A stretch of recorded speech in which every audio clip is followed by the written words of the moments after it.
Blair. I go to UCF. I'm a part of Occupy Orlando. This past week we went to a school board meeting, and there was about, I'd say, maybe 20 of us there. And they were discussing basically, well, the whole meeting they were discussing like if they were going to have charter schools and the requirements for charter schools and stuff like that. They were also discussing whether or not they were going to put their money, I think it was about $3.5 million, they were going to hold that money in Bank of America, Wells Fargo, and SunTrust.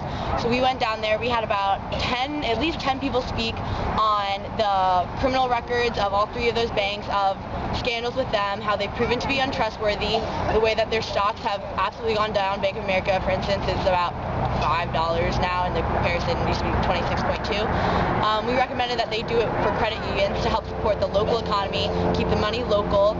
For public schools, we thought it would just make sense if you're trying to better your economy and better your schooling system to keep the money local, not invested in banks that have proven to be criminals. It's basically rewarding them for their bad behavior. And someone said at the meeting, which I think rings true, that insanity is doing the same thing over and over again and expecting different results. It would be insane to think that that's a big account. It would be insane to think that they're not going to mess up in the future. They've proven that they do that a lot. So it was really awesome.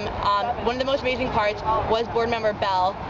We kind of watched as we were explaining ourselves, her eyes kind of opened up, and she was like, you know, I agree for once with you guys on this, and it was really cool.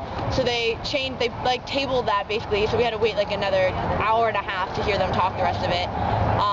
We proposed that they're doing a contract that this time is 4 years. The past contract was 2 years, so we were like, why don't you just do it for 6 months?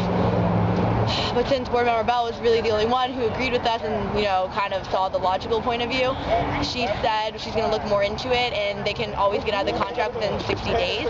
So hopefully they'll be thinking about that. We're definitely going to write them and encourage them to actually think about it. So that's what's been going on, and it was really awesome to be a part of that process, because anyone can go to those, but you never hear about them.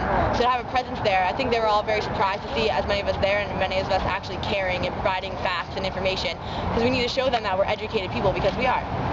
So, yep.